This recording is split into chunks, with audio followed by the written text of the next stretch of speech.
Damn, dude.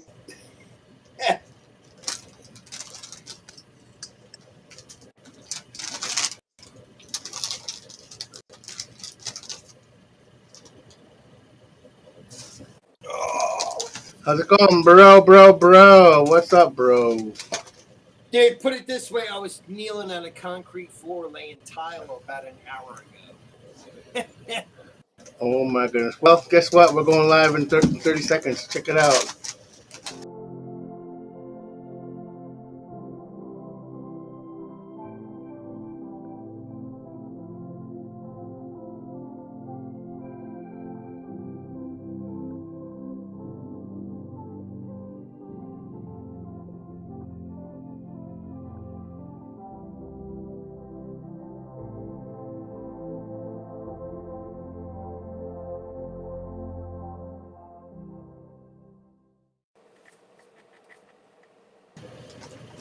Welcome to Cold Coffee. Welcome back again. Hope y'all are doing amazing out there.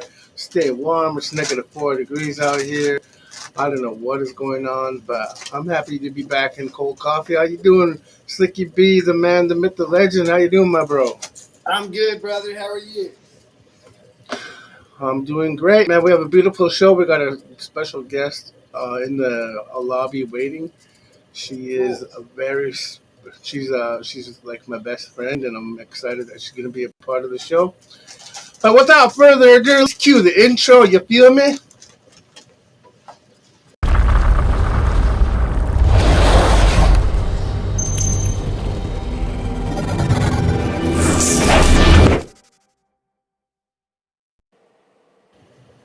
As y'all know, welcome to Cold Coffee,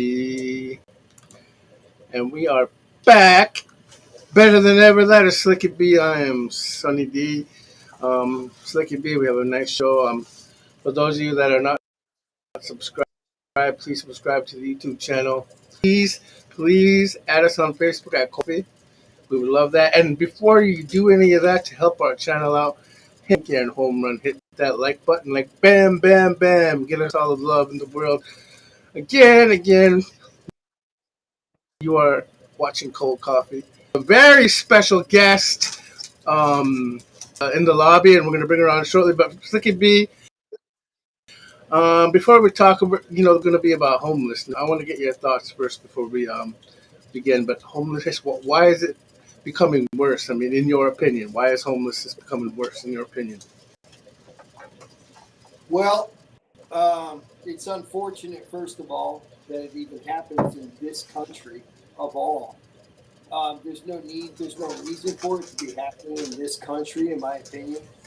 And I'd like to see a lot of policy changes that would help it more than anything, in my opinion. And more opportunity, because the opportunities are narrowing down. And I have a lot of thoughts and feelings, but I'm more anxious to hear your guest and see what she has to say, because from what I hear, she has a lot more knowledge in this department than I ever will. So I'm happy that she's here, and I can't wait to meet her. What do you think the main cause of becoming homeless? I know people want to say drugs, people want to say alcohol, but in truth of the matter is, there's there's not only drug addicts and alcohol or homeless, there's people that don't have a job, that don't make enough money to afford affordable living. We got families that live in shelters, but they can't afford a place to live when they're taking care of Well, their kids and they don't make enough money. And on top of that, the vaccine mandates are making up with lose, not quit, lose their jobs, bro. yeah, that's pathetic. And you know what? All these things that they want to put out there, almost all of them get turned down when, if and when they get to the Supreme Court, because you just can't make stupid shit up like that and just expect the entire country to follow your lead. To follow your lead when all of it's just, it's nonsense for the majority of it. It truly is. And yeah, there's many reasons why people get caught in that situation or why that happens to them. If you think about it, there's a lot of people that live month to month, week to week, and it's hard to get out of that situation. I've been there many times. It's not easy. And when you have something come up and you're living that tight, and for instance, now it could be any reasons, as you said, but for right now, gas, just gasoline, in order to keep and get to your job, is far more expensive. Food is far more expensive. So if you have a hardworking American that has a job, and then all of a sudden we get hit with inflation. This is just the now scenario that I'm talking about. But you get hit with inflation and gas. What you spent on gasoline is close to double. What you spent on food is 20% higher than if your car breaks down and you need a new water pump or even brakes. Um, a lot of times that's how close people are to losing everything. You lose your car, you lose your insurance, then I mean it's you have to climb mountains to get back to where you were. So now you don't have a car, now you can't get to work if you do have a job, and you can't afford to fix your car if you're in that kind of a financial bind. And who knows? There's just so many different scenarios that could put someone, a good, hardworking American with a good job, in that desperate situation. And it's horrible. And as I said before, it really shouldn't even exist in this particular country. I mean, we send millions and billions all over the world to help out, world hunger and all different things. But we need to take care of our own people first. And no, as you said, they're not all drug addicts and this and that, and some of these stereotypes that are put on them. It's not fair. And then you have other situations that compound these problems, like in California. They make it too easy. So, you have someone that's maybe living from month to month, and then all of a sudden they're like, hey, I could save, $1,200 a month, my $850 in rent, my $250 in utilities, my $100 in garbage removal and parking or whatever it is, and it's like a lot of the policies that they have. Car insurance. I'm using, yeah, I'm using California for an example because Oh yeah, from yeah. what I know, and I don't know a real lot on the numbers on this particular topic, but from what I do know, it's gotten astronomically worse in like the state of California, for instance. And a lot of it is, they lighten up different laws. And so what you have, bro, is it's unfortunate for anyone to be in that situation. But in addition to that, now you also have people choosing to live on the streets in California, for instance, because they're saving as much as they make. So someone that was spending, you know, $1,500 to $1,800 for housing and utilities, now they don't. They could pocket an extra $3,000-4,000 a month. So, and it's unfortunate. And these people aren't necessarily abusing the situation, but when government when government gets involved and they make things too easy, and then they take the people that are hardworking Americans that are paying their bills, that are doing what they're supposed to be doing, and now those same people have people with tents on their front lawn. I mean, pretty much that is Yeah. literally how it is. My brother lived there, recently moved out of there. So I speak with some knowledge on this. Like I said, I don't have a great deal of knowledge, but I do know this. Um, my brother basically had people living just about in his front yard in tents. And, you know, some people that have climbed above, the lower levels, they don't want to see that.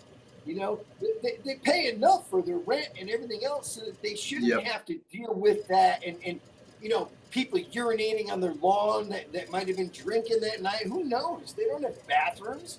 I mean, so there's it's like, the government gets involved and they think that they have a solution to something, or they think they're going to do something to get more votes. And I mean, there's so many reasons why we're in this situation.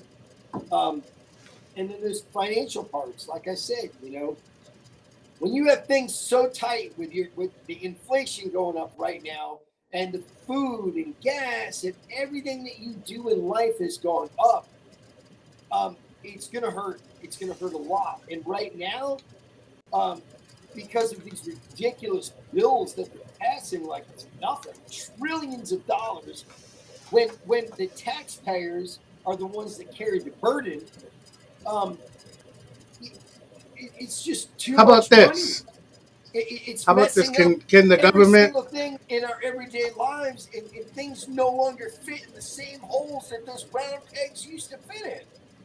You know what I mean? You can't make this much and live in today's world and live where you used to 6 months ago. You fucking can't.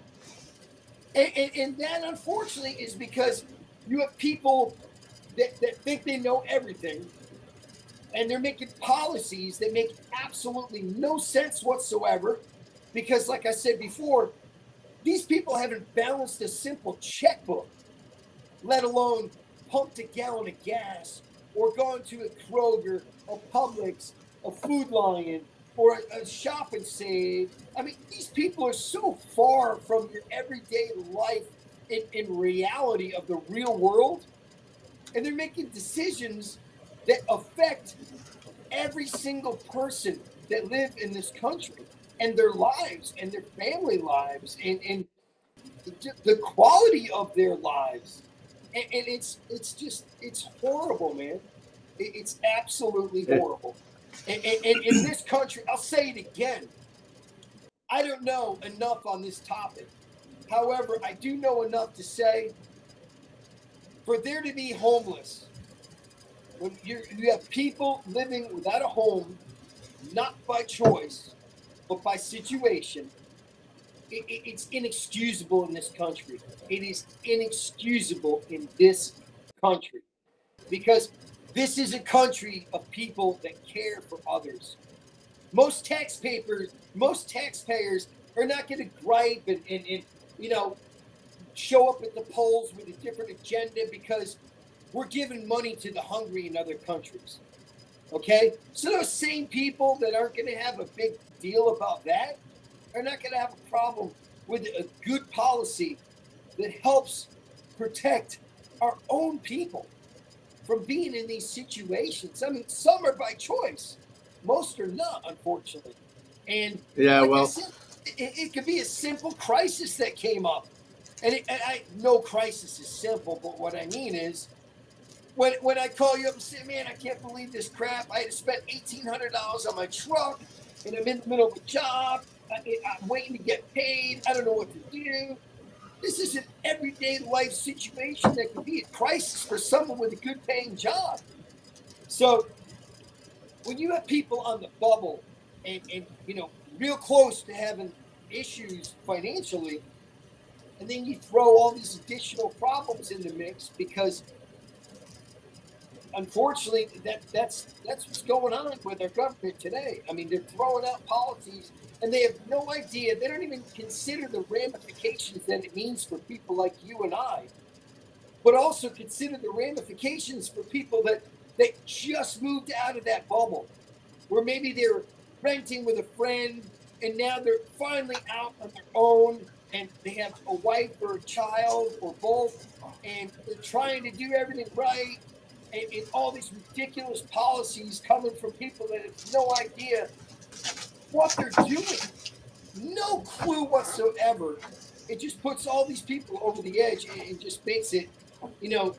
And like I said, bro, when people get down to that level, I've been there personally, not once, not twice, several times in my life. When you get somebody in that situation, and then their transmission blows out and falls out to the ground or something, where they're at, what can they do at that point? That's exactly Exactly. why we have. That's exactly why we have higher drug use. It's easier to obtain because it's pouring across the Mexican border that is chosen to be left wide open.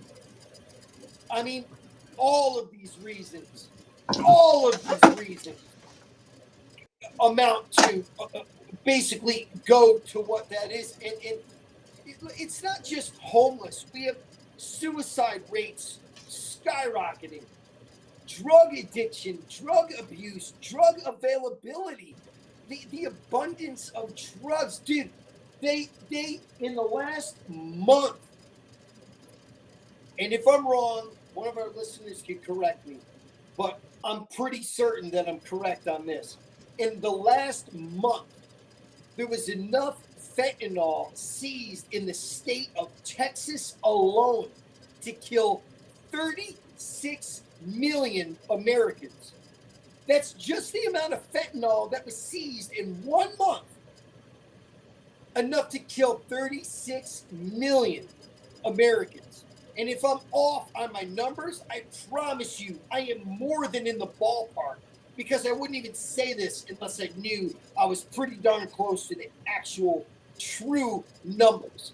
So it is astronomical when you think about what is going on outside of the big picture that we're talking about. So we could talk about the homeless crisis, but there are so many reasons it is a crisis. There are so many reasons it's getting worse by the day. There are so many reasons. And you know what kills me? There's simple solutions to most of these problems. Unfortunately, the people that run the show are not simple thinking people. I mean, I'm not saying simple minded, but simple uh, thinking people. Sometimes you have to get to the basics. That's why I always throw out the analogy of balancing a damn checkbook. I learned how to balance a checkbook in elementary school.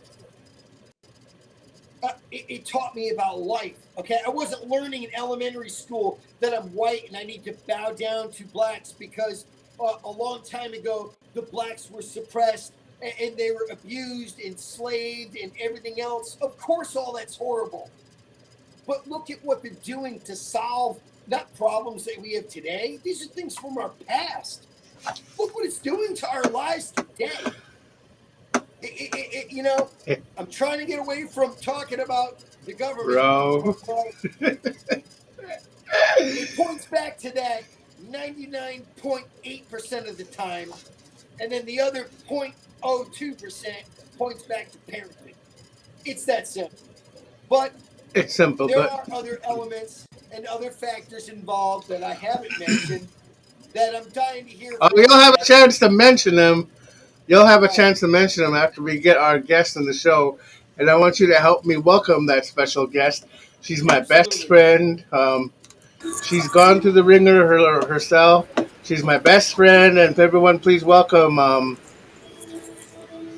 Michelle Watsky. Welcome to Cold Coffee. Hello, Hi, Sunny. Michelle. Thank you for having me on. How are you doing? It's a pleasure to meet you. Welcome and Um, thank you for coming on. if you Appreciate could turn your volume down just a hair, that'd be good. Yeah, I think good. On my Hi, little on baby. giving Yeah, just a back. Is hair. that better? Is Yeah, that's better. that better? All right. Yeah, welcome to the show. We're excited that you're on, and that's Eric Cashman, but his screen name is Slicky B. That's a long story, but that's his name. Eric, say hello to Michelle. She's my best friend. She's been to everything you could possibly think of. I know her in and out better than anyone, and she's the perfect person to get on the show while we're talking about homelessness because she's probably got a good story to tell. And this is her opportunity to tell their story with the world. And we're just going to be listening. And hopefully, the viewers that are tuning in tune in and listen because this woman right here is a courageous woman. I've seen her hit rock bottom and come back up, you know, with a might that she's one of the strongest people I know. And without further ado, please welcome Michelle Watsky to Cold Coffee. How you doing? I appreciate that, Sunny. I brag about you every chance I get too. You're my sunshine. You always remind me to look at the sunshine. I appreciate that. So my experience with homelessness is like I would have to say death was the first cause of it, and then also choosing not to live in the village anymore because I wanted to seek more resources than I had at my disposal at the time. So I ended up going to Dillingham. And then from Dillingham, I came out here to Anchorage, and I was thinking to myself, I was going to get on, I was going to have an apartment, I was going to go to college, I was going to get a job. Life was just going to be happily ever after. And unfortunately, I ended up at the Brother Francis shelter. And I'll tell you, if I've never seen it before, that's probably a really deep pit of hell to get into, because when you first show up there, they make the drugs and the alcohol look fun. They make it look like it's easy to do. So I ended up getting stuck down there for a minute. However, I had to fight really hard to get out. When I started going to treatment, this lady was we the topic of homelessness came up. She asks me, she's like, "Why do you think so many people stay that way?" I said, "Well, you got to think, if we don't choose to stay at the shelter, number one, because of you can't get any sleep down there anyway. You've got to deal with people you don't want to deal with on a day-to-day basis, right? So you got to find another place to sleep. That is on your mind all day long, from the time you wake up to the time you go to bed. Where am I going to lay my head tonight?" So you're looking for that until you fall asleep. Not only that, they have the means to feed themselves. So whatever food stamps they get, they tend to, they hawk it. They come up with any ways to make money because, like you said, it's hard to get a job out there. And then, on top of worrying about where we're gonna lay our head, then we have to worry about whether or not we're gonna have clothes that even make us look presentable. There were so many times where I only caught one break. I caught one break where I found a really nice dress, a really nice pair of shoes, and a really nice coat so that I could even go to an interview. Right. And I ended up not being able to go through with that simply because I didn't have a stable mailing address. So there were many factors that played in. However, I think that the successful way of getting out of homelessness was a lot of self perseverance. When you're in a homeless situation, like a homeless shelter, there's a lot of times where people don't want to see you succeed. It is literally all up to you and your support system, right? And the lack of support system, because if you've ever been in a situation like that, you don't want to tell your family. You don't want to talk to your family about it. You don't want to burden them. So who do you go to next? You end up going to the person sitting next to you, thinking that they're gonna understand and relate, when all they do is tell you to medicate. So it's like an endless vicious cycle of it just keeps happening. Where and then you gotta you want something in the toilet? I can go get it. Okay, and I think I would have to say that it's been a hard journey because I've hit homelessness quite a few times. My first time I was set, I had a good support system, I was ready to go. The second and third time was not so easy. The eviction notices pile up, and it just gets harder to find somebody who's willing to cut you a break, right? And I'm a female. I'm a female with kids. I'm an Alaskan native here in Anchorage, telling you it was that hard. I had to wait for the right framework to hear my story and take in consideration that maybe I just hit a bad spot. And I know that men here in Alaska, they have literally three buildings that they can go to and get a maybe will help you if you do this treatment or if you do these programs for about 6 to 8 months, and then we'll talk to you about how we're going to help you. And I think that's a lot of, it's biased. And a lot of the times when it came to the women who were homeless, they got so stuck in victimizing themselves that they refused to move. They refused to move forward. And I've been waiting for an opportunity and a chance to really talk to the right people I could, to put myself in a position where I can advocate and I can speak to them, and I can, like, I've done storytelling, conducting training. I've gotten my spirit pure sports specialist certificate. And I think that if people who are homeless would push themselves just a little bit harder to get something that they want, even just once a day. Once a day would be a good start. I think it would make a big difference. And that also goes for people who aren't homeless too. And no matter how many times you lose it, you can get it because you got it the first time, right? And that type of mentality, you don't find that in a lot of people. You don't find that type of resiliency. The only reason I have it is because I grew up watching athletes, and I'm telling you, these athletes push themselves to be the best at absolutely everything they could be. Just like how my cousin pushes me and continues to remind me of how strong I am. If you have those types of people in your corner, what can you do? And especially if you hit rock bottom, what can you do? I think that for the beginning, homelessness starts off with you're old enough to take care of yourself now. We've shown you how to be responsible, you know. We've shown yourself how to be responsible. So it's really I think that I think it's really important to take into mind that a lot of the people who are homeless right now didn't get the encouragement that they needed to stay on their feet in the first place if they ever did make it you know. Yeah, and I'll say this. You already have me thinking about some things that I never really thought of, and it's unfortunate.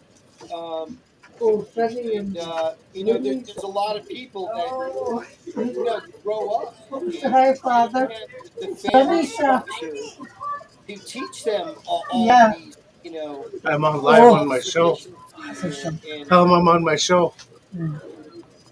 they don't have a good family structure, and they don't have like you said, someone to show them how to run through life, and it's unfortunate at times, and it's I am I was very blessed to have had both of my parents raise me, and they stayed together, and they taught me the values that I needed to succeed in life, and then it was up to me to do the rest. But I started out with a toolbox because I was fortunate enough to grow up with two loving parents that did everything they could to steer me in the right direction, even though I took a few, left and right turns that I shouldn't have. They were still there for me, and they kicked me back into line. But there are a lot of people that don't have what I had, and my heart goes out to those people more than most, just because I do feel very fortunate, just from the sole purpose of the fact that I was blessed to have both of my parents, and both of them show me the basics in life, basically, and Where you're were at? there for me. And I'm Oh, very I told fortunate. you father and mother were gonna go. You're almost done. I've got Okay. to say I've got three mothers and three fathers and He's 16 brothers. almost done. I've got three mothers and three fathers and 16 brothers and sisters, but I was raised as an only child with a single parent. But my dad did amazing. I tell you, I didn't Right see it on. while I was growing up, but looking back at it now, the house was clean. We had dinner cooked, and he was just a genuinely friendly person. And he took care of everything he needed to take care of, and that's where I learned it from. I learned how to put the bills first. So I mean, when I'm not homeless, the bills are paid, guaranteed the bills are paid. There's food in the fridge, there's and it's clean, it's decent. So I think that, yeah, the parental factors coming in is a really big thing too. Right. What I mean, about what I about look at it. I look at it just because of where this world is. I look at it like I did have an advantage, and because of just the sole purpose of having a good family structure, I had an advantage. Um, so I like I said earlier, there's some of it that I mean, if I was in a different situation, obviously it would change every part of my reality.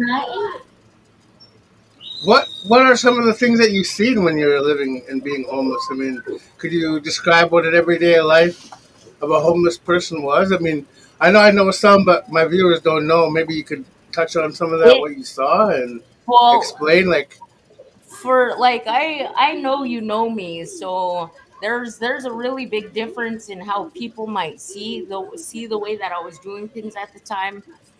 At that point in time, the people I met there, they knew I wasn't gonna stay. They looked at me and they already knew I wasn't gonna be there for long. So they kind of just we all just had fun until I was like, okay, I'm done. I'm ready to go home. I miss my son. because it started getting to a point where it wasn't fun anymore. And once it got to that point of it wasn't fun anymore, and I told people I wasn't having fun, they told me, okay, well, get your stuff on, put your big girl pants on, and go home. Go get yourself a home, go get yourself situated. And to this day, when I see those people, the most they do is smoke a cigarette with me, listen to one of my raps, and tell me, all right, go ahead, go on, get out of here, go home. Those are my real friends. Those are my friends because they know that I don't fit out there. I don't belong out there. And for a lot of them, they did not get so lucky.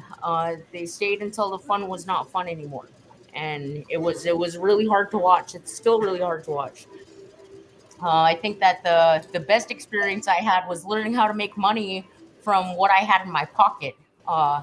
That was probably those are my bragging rights I will take with me through all of my life because I can use that in my raps now. And since rap is my first career that I chose to pick up last year, I'm gonna carry that. I'm gonna be able to use that in every song I write. I learned from the people that got up and did stuff. So it was really different.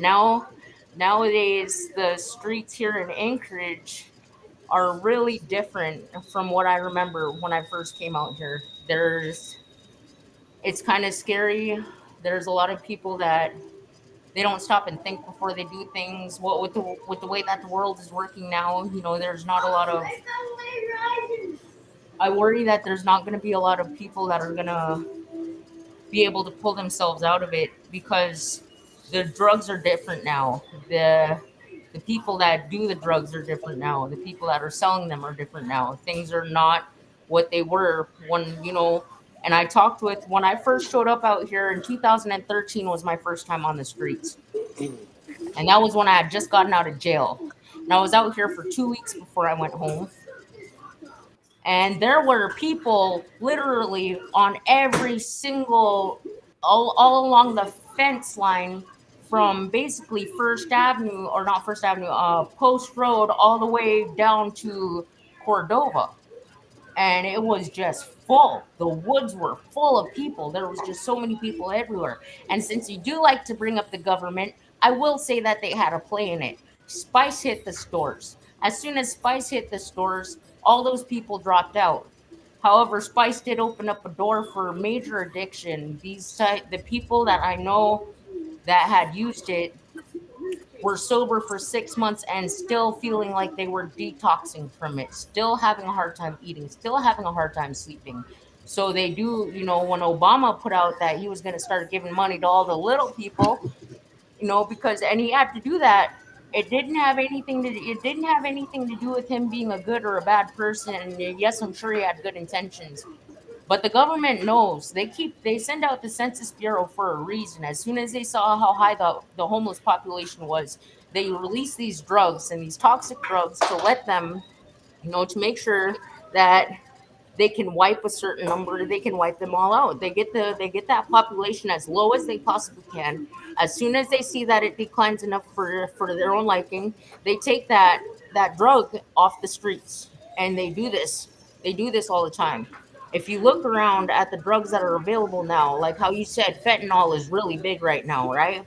And that's Right. probably because the homeless population climbed. It skyrocketed to a point where they were like, we need to do something about this. And you think that those drugs are out there because the government didn't want them out there when we know better, people don't understand that. We know better. And it became a it became a really big problem when I started seeing people, dropping left and right like that. I went home and I came back out. I was back on the streets in 2015 or 2014, and I was only homeless, I think, for about a year and 4 months. I think it was. It wasn't very long. I don't consider that very long because I've met people that have been out there for years and years and years. But in in like my family history, that's a really long time to be out there, kind of Sure. bopping around and doing nothing because my family knows me. My family knows we don't do that. We don't do things like that. We make sure we take care of ourselves. Everybody back at home make sure they take care of themselves and they take care of each other. So I feel kind of like I feel kind of like I'm the black sheep, the special one, the shining star, the one that everybody's like, oh yeah, she's part of us, but we're gonna, we're gonna stick her over here in this category because I'm kind of like the one that kind of took off a little bit. I told everybody I was like, one day I'm just gonna run away, and I did, and I had my adventures. I really did. I had my adventures. There were a lot of fun people. They were good-hearted people. Well, it also sometimes tough times make us more resilient, and they make us appreciate other things in life as well. And I remember one time where I wasn't homeless, um, but I did lose pretty much everything. And I was at you know everything was fine, and then all of a sudden I had nothing. So and my credit was affected. I mean everything. It was basically everything but homelessness. And I had to tooth and crawl and climb back. And it truly did make me more resilient. And it empowered me to the point where I knew I finally realized how easily it can happen. And it wasn't because of one stupid decision or anything like that. It just happened with the factors of life. And it did make me more resilient. I will say that. And it made me appreciate things a lot more. Yeah, I honestly want to say this about Michelle. She's one of the most resilient people I know. I've seen her from the lowest of lows into the highs. She's just one of those people. She's like the little angel that could. She'll never quit. How much weight is on her shoulders, she always finds a way to get through. And that's why I truly admire her strength. And I know hearing a lot of stories. But one of the things I want to ask you about homelessness is how did you find food to eat, and what types of things did you do to get something to eat? Food was everywhere. We had breakfast at the Beans Cafe. We had lunch at the downtown soup kitchen, and they gave us a snack bag. And Tudor Rescue Mission had dinner, and so did Beans Cafe. You didn't want to eat at the Brother Francis shelter. You did not want to eat that food, so you wanted to make sure that you could make it out to Tudor to get that food. There, the food now, like I just recently experienced a short amount of time of homelessness. I think I was homeless for from November to like July. And this time I kind of like I kept to myself. I didn't make friends with nobody down there. I didn't talk to anybody. I was really focused. I was really determined. I already knew what it was. I knew nobody down there was gonna had any good intentions. So I went through and I got a lot of resources. And now food, you get like, holy cow, they give you as much as you can possibly eat, and then they give you more for later. So food is definitely not an issue. I think clothes were a bigger issue because, I mean, I'm like, the size of me. I'm not even 5 foot yet. I'm about 120 pounds. And, that's like, how am I going to get clothes when everybody out there is giving clothes away and they're all poor XL women that are just getting sick of their. So I had a hard time finding, it was clothes that I had a hard time finding, and generally a place to sleep because I did not want to sleep at the shelter. So but I found myself a nice little place to. Now they also have this thing called 99 plus one. There's two of these hotels that are condemned and ready to be torn down and just bowled over. And instead of tearing them down, they decided, here, we're just gonna go and put the homeless population in here and say that it's protecting them all from COVID. So they got two big, huge, giant hotels out here that are available for the homeless to use, which makes them Black even more Angus, one of motivated. them. Or what's that? Is Black Angus one of the hotels? I am not sure. I highly doubt it. That's more of that, since it's located right in the heart of Fairview. I really don't think that it Yeah. is. That's a big money maker. I know that the Asians own it, and if the Asians own it, then they're part of. Then they do a whole entire lottery. The Asians have a whole different way. They have like a whole different way of running things out here. So I don't think that they're gonna end up going in. They're not gonna go under that. So it's the Aviator down there by. it's between Third and Fourth on C Street, between C Street and Cordova, the Aviator, the lofts, over there by the Panhandle. So you'll go to the right from Panhandle. That's one of the hotels that's the homeless, and the other one is the Alex, right down there on Spenard in Wisconsin. Oh yeah, And Alex Hotel. Yeah. yep, the Alex Hotel is one of them, and the Aviator is the one downtown. And it used to be the Lofts, used to be the Holiday Express or something, the Holiday Inn. The old Yeah. Holiday Inn Yep. downtown. Yeah, so they made those two Yes. homeless Right shelters. below the Hilton, right? Yep, yep. And Yep. that, oh no, no, no, Yeah. we're talking about two different ones. I'm talking about the old one that used to be downtown. Oh The old yeah, one. yeah. Oh, I know the one on Fifth, right? Yeah, yeah, that one. Yep. Uh-huh. I So know that what I that know what one. you're talking about. Yeah. And then they got the guest house as a place for COVID positive people. So this right here, I don't know how well it's gonna work. It could either go both ways. People want to say, "Oh, it's for the good of people. It'll motivate them to get their own place." You just gave them their own place. They have their own Yeah, right. bathroom. They can close their door. They are not going to be. They weren't motivated to move in the first place, and now Exactly. they're really not going to be motivated. So it's Exactly. really, I think it's. But I'm talking about a place where the homeless, generally, the same homeless people that I saw 7 years ago are still there. I don't know what the recycle rate is for other places, other cities, but here in Anchorage, it's pretty much the homeless population stays the homeless population. Well, the people who want to move on with their lives are only there for a minute. Right. I, Hmm. Hey, I I hey, think Miss. that Why do you think? Go ahead, bro.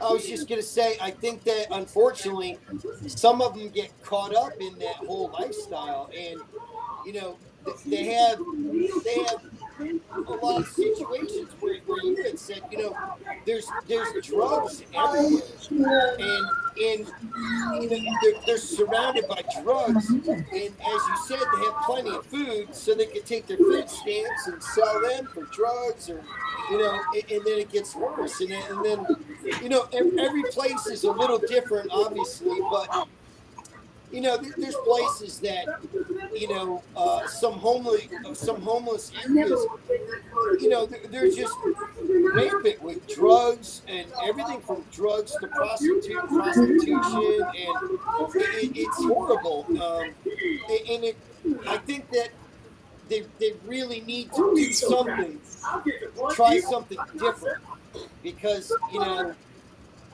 you have to have a better solution than what they have. And just the fact that you told me they have all the food that they can have, but then they close is a bigger issue. Well, that just means that no one's looking over the real needs, and like, who's there to help these people get back on track? Do they have counselors? Do they have people that help them get jobs? I mean, that's the kind of stuff that would help the situation There's get better. there is actually a lot of resources out there. There really is. There's a lot of resources, and but the motivation isn't there for the people. I got very lucky, I got very blessed. I went, and this round of homelessness, I ended up in a really good shelter, and I talked with the case manager, and they helped me get my peer support specialist certificate, which basically means I get to go out and look for all the resources I possibly can and use them myself, and then turn around and use them and use that certificate to help other people find all these resources. And because I had that certificate, I went and I told Hello. this person that I had this certificate, Uh, and they signed me up for an agency that actually really works. You got agencies that won't call you back. You got agencies that'll give you enough so that you can stay homeless and you can stay addicted, and then you got agencies that are yeah. really, No, really no important. So distance needed. there's a plethora of different places where Yeah. and you really have to know the system, and you really have to Yeah. know these people in order to find out who's really going to be motivational Hey, and I'll call who's you back just in like allowing you 10 minutes. to Okay. continue, who's enabling. There's agencies out here that do enable, and then there's other ones that push to see whether or not you're really trying. So Right. yeah, and it's hard to find those ones that push you because they're willing to work on you as hard as you're willing to work on yourself. If and I'm pretty sure that if you had a job, if you look at it from an employer's perspective, and you come in off the streets and you're their client, and their self-esteem, they're basically putting their self-esteem of their job title into your hands. I mean, how are you going to treat them? How are you going to look at them? Are you going to be accepting to their story? Are you going to understand why they're there? Are you really going to have the type of empathy it takes to honestly push that person and help them? Because you're not going to put that type of energy into somebody that doesn't have it within themselves. Really Right. not. You based a whole entire job on this. You have to go to sleep Right. thinking And about these people. that's my biggest concern, because when you Mm. have homeless people in that situation, food and even clothing, okay, that helps to get through the day, but that doesn't solve the problem. And in many cases, it often enables the problem, because, as you said, these people need self motivation in order Mhm. to take the next step out of that situation that they're currently in. And having drugs at every spot you look in that scenario, it doesn't help. So, um, yeah, it's unfortunate, that it is still, the numbers are astronomical. Yep, yep. I think addiction had a lot to play in why I was gone for why I was homeless for what I consider it short, but also like looking at things. It was a long time. That was the longest I was homeless. When I'm talking about that one round of homelessness, I was Right. homeless.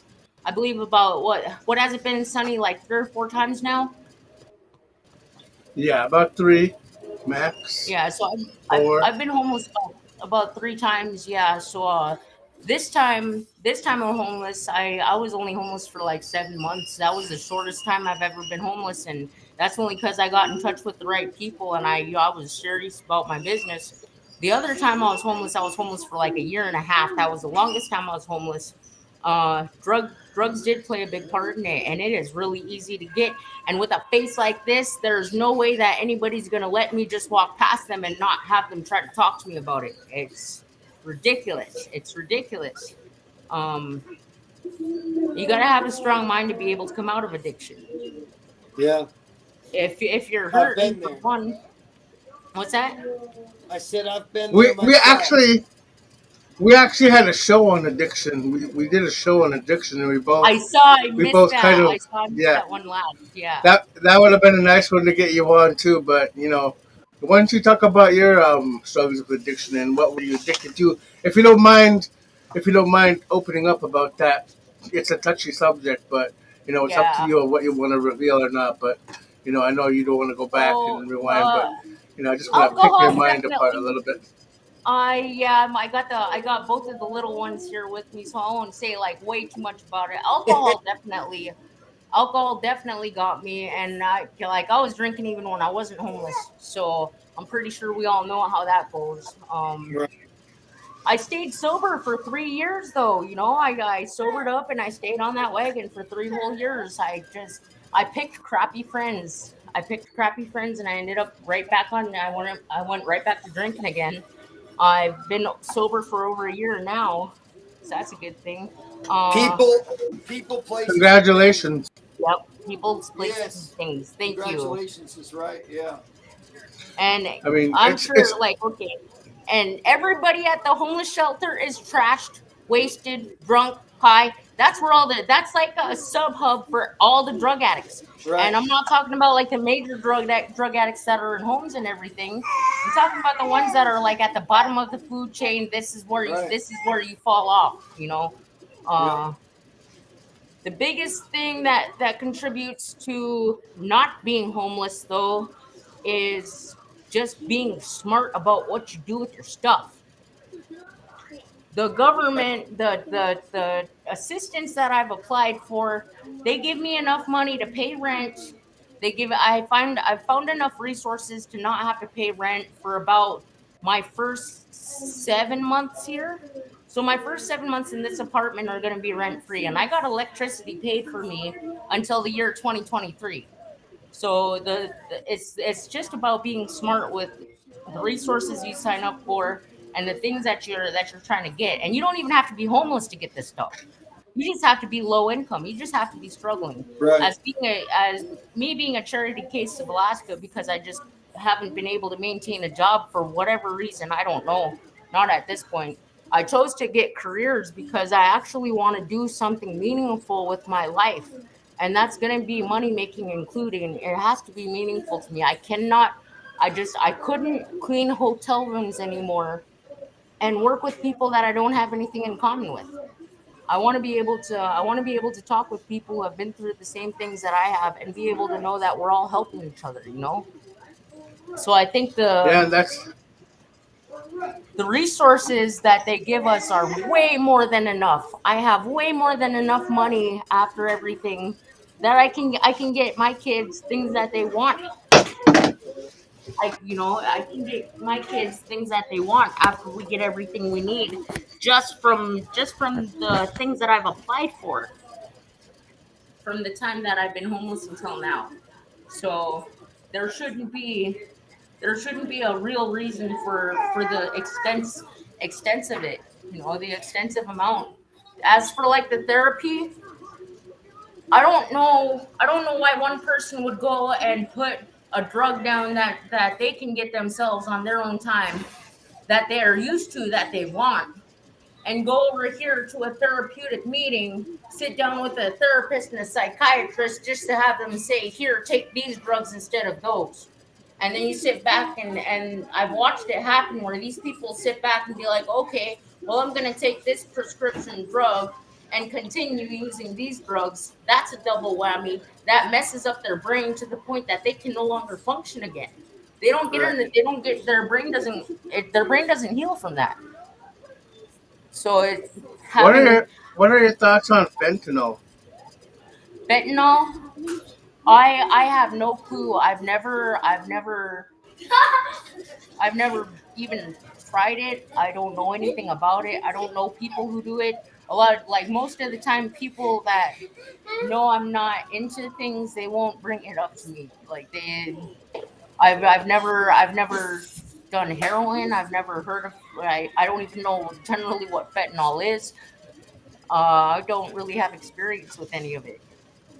Well, I think there's a lot of people that that have had fentanyl that never realized it. Like, they disguise fentanyl, like they make a synthetic something to make it look like opium, heroin.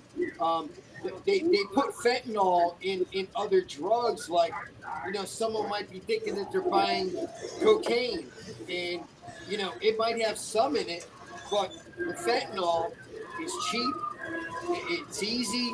Um, I mean, hell, so much of it comes across our border now through Mexico in astronomical amounts. And I don't know where the heck it's all going, but it's scary how many drugs are coming across our southern border lately. It is really scary. Yeah, it is scary. And Miss, I just want to commend you for being a part of the show. We'll definitely get you on again. Um, what an amazing story. I know you could have gone into more detail, but I don't want you to know some of the things that you've been through personally, because I know them personally, and I know some of them are really dark memories that you don't want to relive, because you're in a good place now. I'm so proud Yeah. of you. I'm so proud of how strong you are, and continue doing what you're doing. I'm just blessed to have you in my life, and thank you for being part of the show. Thank you for Thank you. having me on. And Sunny, thank you so much for always pushing me to see the light no matter how dark those times got. Your encouragement has paid off in my life so much. I truly appreciate you. Thank you for always being a phone call away. You're always welcome, and like I said, such a blessing to know someone like you that's gone through the ringer, that's been homeless, that's hit rock bottom more than once. That's a lot of people in your shoes. I would say this and everybody again. A lot of women that would have gone through your shoes would have been dead already, because they don't have the willpower that you have.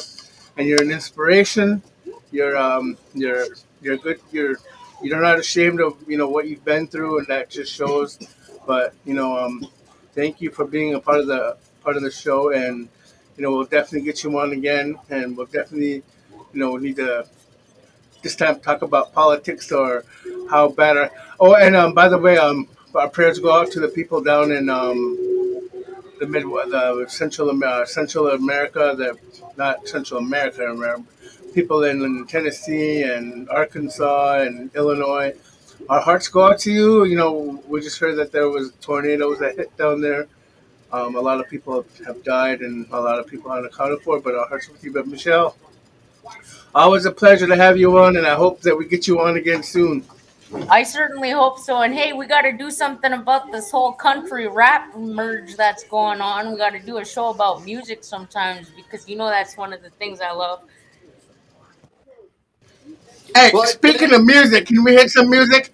We got a musician that we're gonna end the show with some harmonica from the great Slicky B. Come on, bust it out. Come on.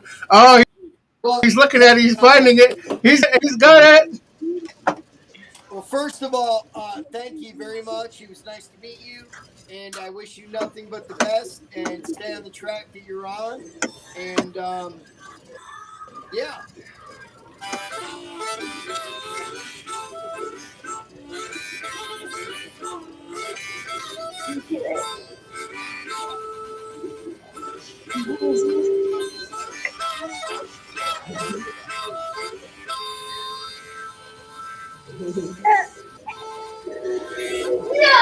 Awesome.